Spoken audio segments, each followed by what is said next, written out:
Ever feel like the world is just too much? The constant pings of notifications, the traffic jams that never seem to end, the headlines screaming for our attention every single second. Sometimes, don't you wish you could just hit pause? Imagine stepping away from all of it, the noise, the chaos, the endless scrolling. Because believe it or not, there are still places on this planet so remote, so untouched, that silence isn't just the absence of sound, it's something alive, something you can actually feel wrapping around you. That's the promise of the world's most isolated islands. These aren't just dots in the middle of blue oceans.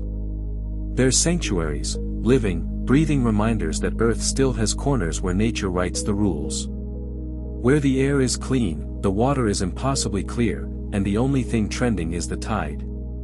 This isn't about booking a vacation. This is about hitting the reset button on your soul. Welcome to Rivo TV.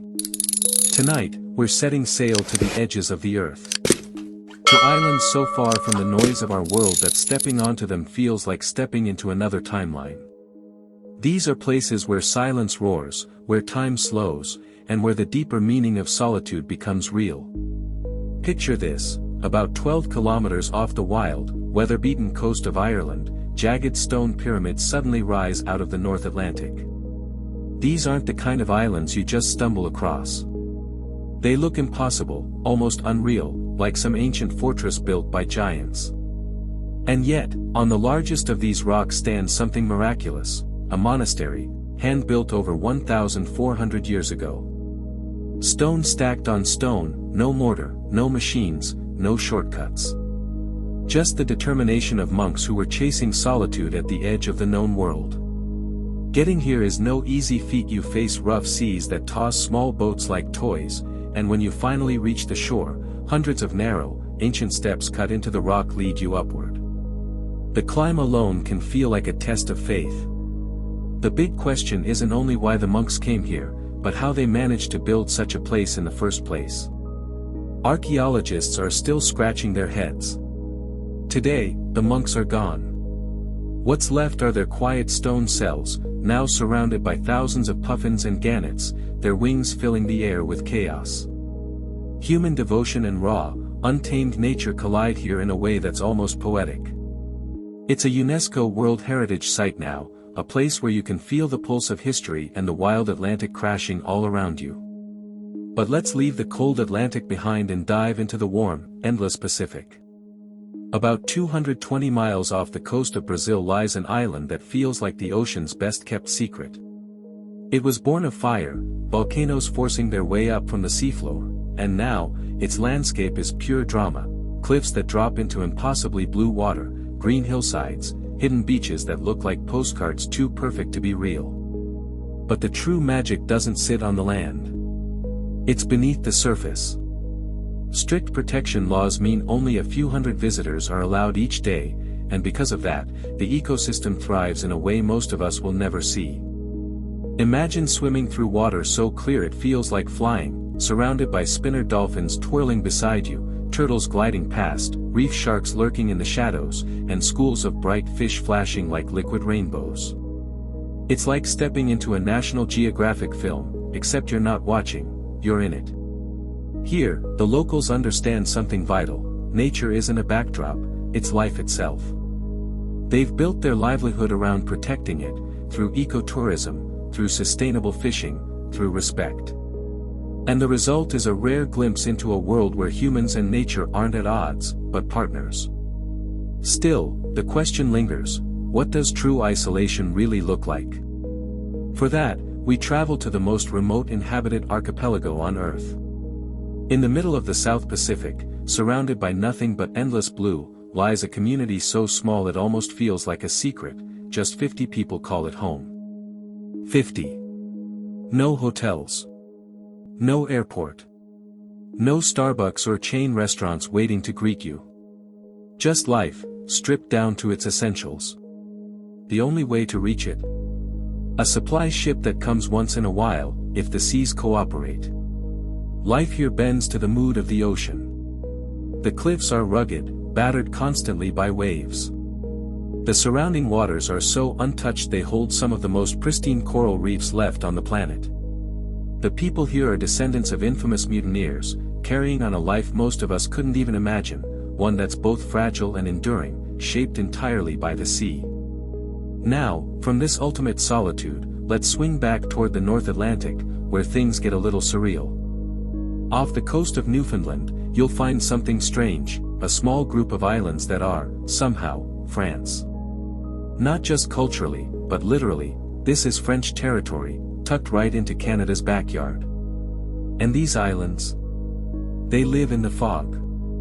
Cold currents crash into warmer ones, creating an atmosphere so thick, so ghostly, it can swallow the entire archipelago for days. Geologists love it here. Layers of rock reveal stories of ancient seas, of fossils that scientists are still working to classify. The land itself is stubborn, plants hug the ground, bracing against the constant wind, while the waters around the island churn with life, cod, seals, migratory birds all converging in this little outpost of Europe across the sea. It's a cultural collision, a meteorological mystery, and a reminder that the world doesn't always fit into neat categories. But if you want to see something truly otherworldly, we have to head to the Indian Ocean. Far from mainland Yemen lies an island that looks like a dream, or maybe a hallucination. Dragon's blood trees rise from the ground like giant umbrellas flipped upside down, their red sap used for medicine and legends alike. Fat, twisted desert roses bloom in bizarre shapes. And everywhere you look, plants and creatures exist that are found nowhere else on Earth. This is an alien planet hiding in plain sight. Its isolation, harsh winds, and dry climate forced evolution to take a different path here. Life carved out its own rules. And the people who call this place home? They've lived much the same way for generations, unmoved by modern chaos, surviving in harmony with their strange and stunning island. To visit here is to step into a parallel world, one where nature had the freedom to create without interruption. Crossing back into the Atlantic, we come to an island whose name translates to flowers. And it lives up to it. Imagine waterfalls spilling into crater lakes so deep and mysterious that their water levels rise and fall without clear explanation. Picture jagged cliffs cloaked in thick, green moss. 7 ancient volcanic calderas dot the land, reminders of the violence that once gave birth to this beauty. Though people live here, much of the land remains untamed. Scientists still don't have all the answers, mysteries linger in the shifting waters and unique ecosystems. It's a UNESCO Biosphere Reserve now, a sanctuary for plants and creatures found nowhere else. For hikers, it's paradise. For dreamers, it's proof that magic still hides in our world. Then there's a speck of land off Australia, a tiny piece of an ancient volcano, standing as proof of resilience. Despite its size, it contains multiple climate zones, shaped by its twin peaks. In those isolated zones, life evolved in extraordinary ways. Prehistoric ferns, strange palms, rare birds that can't fly. One of those birds nearly vanished forever, pushed to the brink by invasive species, but careful conservation brought it back. And perhaps the most astonishing story, a giant stick insect, once declared extinct, was rediscovered clinging to a lone sea stack, alive, against all odds. This island is a lesson: if we care enough, even the most fragile wonders of nature can endure. But prepare yourself, because one of the greatest natural spectacles on Earth happens on another island, an Australian territory in the Indian Ocean. Each year, after the first rains, the ground itself begins to move. Millions, literally millions, of bright red crabs march from the forests to the sea. Roads close. Bridges are built just for them. The island transforms into one giant migration path. It's chaotic, mesmerizing, and strangely beautiful, life in motion on a scale that's hard to comprehend. And this island doesn't stop surprising. Entire seabird populations vanish into the sky for weeks, their paths invisible even to modern satellite trackers. It's a place that resists being fully understood, where mysteries hang in the air as heavy as the humidity. For our last stop, we drift into the heart of the South Pacific, to a kingdom of over 170 islands scattered like jewels across the water. Some islands are home to communities rich in culture and tradition. But most? They're wild, untouched, empty of people and heavy with secrets. Coral reefs here don't just sit in the ocean, they've been thrust upward, becoming cliffs of ghostly white.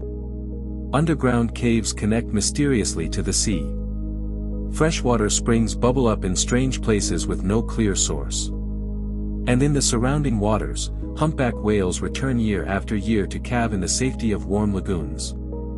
The coral reefs pulse with life. This is the Pacific Dream, a place where nature still rules, where tradition and mystery live side by side, and where every horizon suggests something undiscovered. From the misty cliffs of Ireland to the fog-draped coasts of Newfoundland. From Brazil's hidden marine fortress to Yemen's alien landscapes. From crab-covered forests to volcanic crater lakes, these islands are more than just faraway destinations. They are living archives of what the Earth once was, and what it still can be. They are museums of evolution. Sanctuaries of resilience. Refuges for the soul. And in a world that never stops buzzing, they remind us of the power of disconnecting. Of listening. Of letting silence speak. The journey to them may be long, and leaving them behind may be bittersweet. But what they give you, the awe, the peace, the perspective, stays forever. A quiet anchor you can always return to, even when life gets loud again. This is Rivo TV. And this has been your passage to the world's most isolated islands, the last true sanctuaries on Earth. If you enjoyed this journey, make sure to hit that like button, share this video with your friends, and subscribe to Rivo TV for more incredible stories from the edges of our world. Until next time, stay curious, stay adventurous.